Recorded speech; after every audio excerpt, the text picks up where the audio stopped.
حضرت نوح نے روزہ رکھا اور آپ نے اپنے ساتھیوں کو بھی روزہ رکھنے کا حکم دیا۔ اللہ تعالیٰ نے آپ کو ساتھیوں سمیت طوفان سے محفوظ رکھا، زمین کو شرک اور دشمنان دین سے پار کیا۔ اسی طرح سے دیگر چیزیں بھی ہمارے سامنے موجود ہیں۔ مفتی رفیق سلفی صاحب ہیں۔ مفتی صاحب، اس مہینے ہمیں کیا کیا اعمال کرنے ہیں، اس سے بھی ذرا بیان فرما دیجیے گا۔ اور دوسرا حصہ یہ بھی ہے کہ یہ سب سے افضل مہینہ ہے یا اس کی کوئی خاصیت ہے، وہ ذرا اس طرح سے بیان فرما دیں۔ سمجھنے کی ضرورت یہ ہے کہ جس کی حرمت اللہ نے بیان کر دی ہے، اللہ کے نبی علیہ السلام نے بیان کر دی ہے، تو وہ چیز کفایت کر جاتی ہے۔ اس کے متعلق لوگوں نے مصنوعی اعمال بنائے ہوئے ہیں، ان مصنوعی اعمال کا بھی ہمیں تذکرہ کر لینا چاہیے۔ مثال کے طور پر صلاۃ الرغائب کے حوالے سے ایک عمل بنایا ہوا ہے، وہ بھی ایک واقعہ ہے۔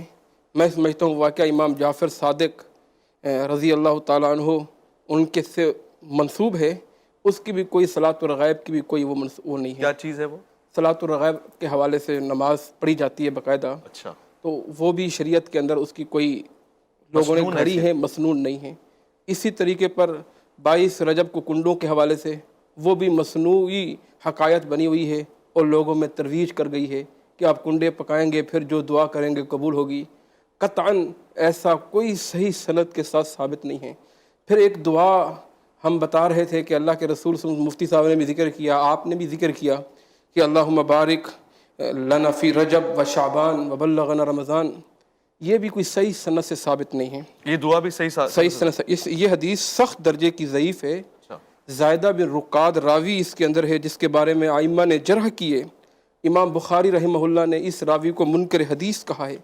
اسی طرح امام نسائی نے فرمایا ہے کہ یہ راوی غیر ثقہ ہے۔ مشہور ہو گئی اور پھر لوگوں نے یہ پڑھنا شروع کر دیا۔ دیکھنا چاہیے، ابن حبان نے لکھا ہے کہ یہ زائدہ بن رقاد راوی ناقابل اعتبار ہے۔ اسی طرح دیگر نے لکھا ہے کہ یہ مجہول راوی ہے۔ تو یہ دعا بھی مشہور ہے اور لوگ فضائل بیان کرتے ہیں۔ اسی طریقے پر رجب اللہ کا مہینہ ہے، جو آپ نے بھی شروع میں ذکر کیا، ایک حدیث کہ رجب اللہ کا مہینہ ہے، شعبان میرا مہینہ ہے اور رمضان میری امت کا مہینہ ہے۔ یہ حدیث بھی سخت ضعیف نہیں ربانی صاحب، یہ حدیث بھی موضوع ہے اور سخت ترین موضوع ہے۔ اچھا، اس کو ابن جوزی رحمہ اللہ نے اپنی موضوعات کے اندر نقل کی ہے۔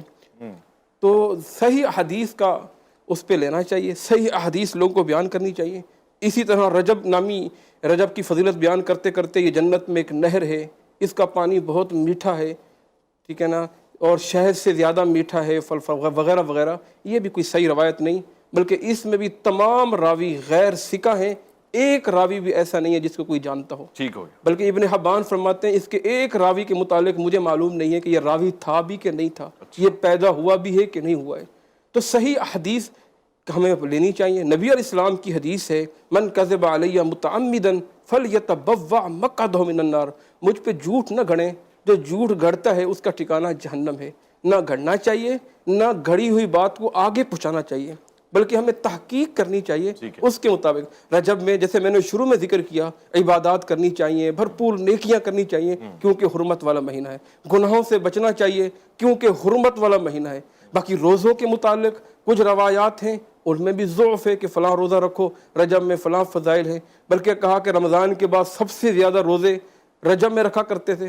یہ روایت بھی سخت ترین منکر روایت ہے۔ اچھا، سخت ترین منکر ہے۔ تو یہ بغیر تحقیق کے میں لکھ کے آیا ہوں، باقاعدہ راویوں کے نام بھی، صفحہ نمبر بھی، ساتھی جو ذکر کرنا چاہے میں حاضر ہوں۔ ماشاءاللہ، سبحان اللہ، اللہ آپ کو اس کا اجر عطا فرمائے۔ اچھا، شامی صاحب سے پوچھنا چاہوں گا کہ رجب کی افادیت اور فضائل میں روزوں کے حوالے سے کس طرح کا حکم ہے؟ روزے بڑی تعداد میں رکھنا مناسب ہے اور کیسے اس میں اہتمام ہو سکتا ہے؟